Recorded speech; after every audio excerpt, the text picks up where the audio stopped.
Hai hai hai, hola sobat semua, sehat kan? Sudah makan? Seperti biasa Okebis Oke Abis akan menemani hari kalian agar lebih sempurna.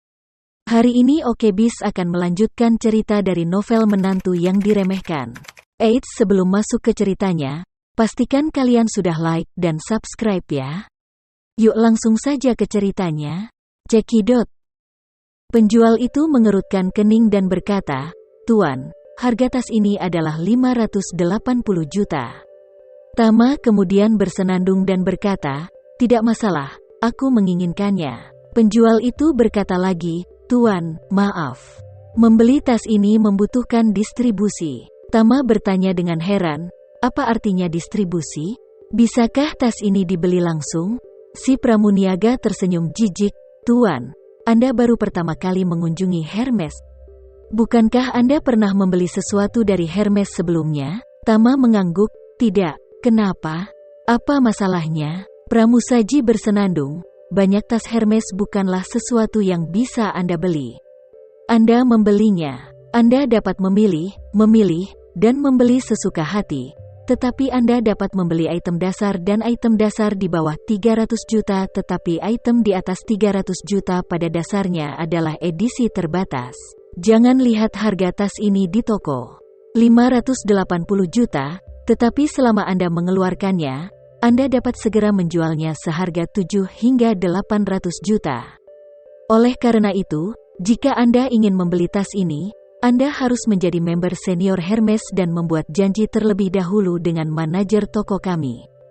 Jika Anda bisa, Anda harus membeli sejumlah barang lain, dan barang lain tidak bisa menjadi barang populer, dan Anda dapat membeli tas ini jika Anda memiliki cukup uang 500 juta. Mendengar itu Tama mengerutkan kening. "Jadi maksudmu, jika aku ingin membeli tas ini, aku harus membeli 500 juta barang lain dulu?" "Ini benar." Si pramuniaga tersenyum dan tertawa, "Hermes di seluruh dunia mengikuti aturan ini, apa kau tidak mengetahuinya?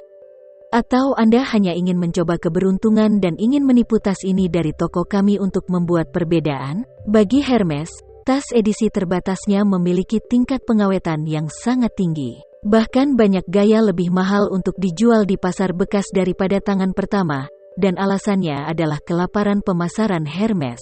Merek lain dapat menjual sesuatu untuk mendapatkan uang, tetapi Hermes tidak.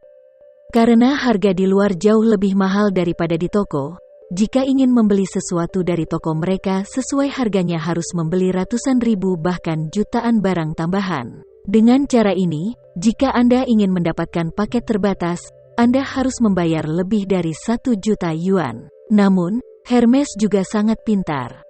Jika itu adalah distribusi, Anda tidak dapat membeli barang laris mereka, tetapi hanya dapat membeli barang yang bergerak lambat. Uang yang tidak dapat dijual sangat tidak masuk akal.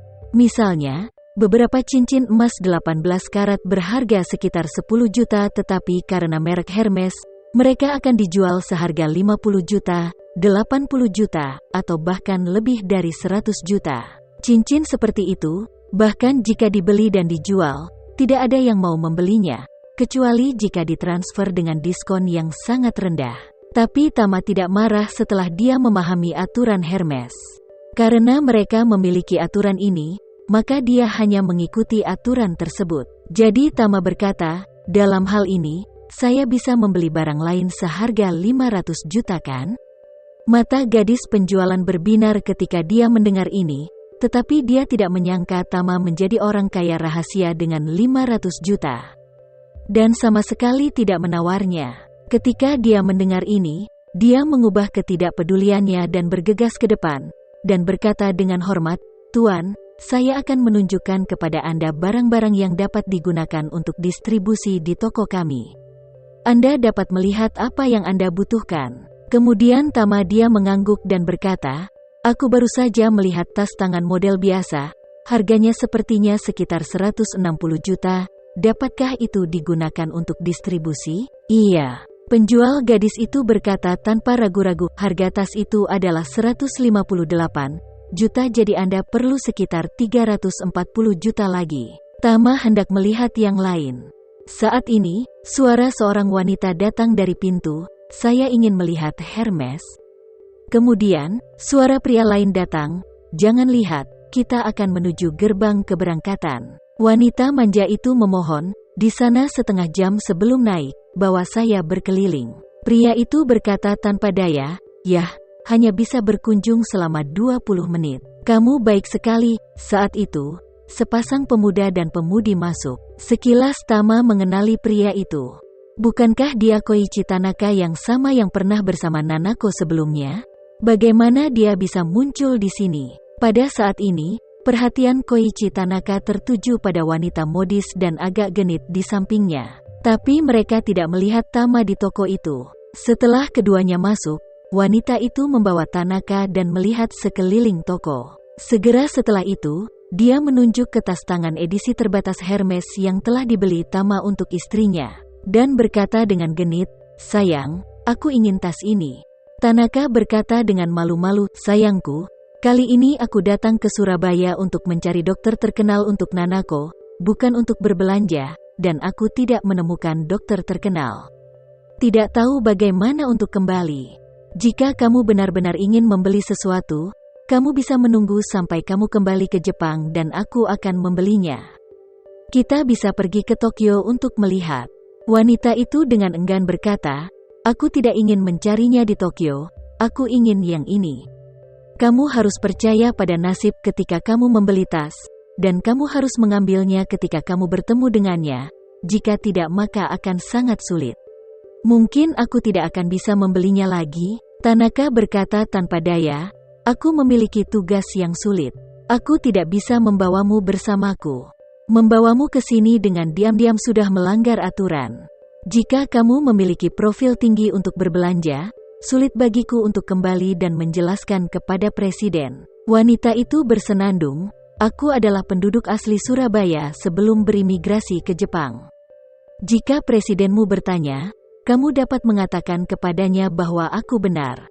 Aku juga ingin kembali ke kampung halamanku untuk melihat kerabatku. Sedangkan untuk berbelanja, kamu juga bisa mengatakan bahwa aku membelinya sendiri." Kemudian, wanita itu mengambil lengan Tanaka Koichi dan memohon, "Koichi, aku sangat suka tas ini. Tolong belikan untukku, ku mohon padamu." Tanaka ragu-ragu sejenak, dan berkata tak berdaya, Oke, tapi kamu harus ingat kalau setelah pulang jangan pamer ke orang di sekitarmu. Apalagi tas ini kamu bilang kamu beli di Surabaya ya, kamu mengerti?" Wanita itu tersenyum bahagia dan berkata, "Aku tahu." Setelah berbicara, dia segera melambai pada gadis penjualan di sebelah Tama, "Cantik, aku ingin tas ini, bantu aku mendapatkannya." Gadis penjual yang penuh perhatian berkata dengan nada meminta maaf, "Maaf Nona, tas ini telah diambil oleh pria ini, dan dia sekarang sedang mengambil barangnya." Terima kasih ya sobat semua, jangan lupa untuk like, komen, share dan subscribe ya, agar kami lebih semangat untuk memberikan hiburan yang menarik lainnya. See you next video sobat.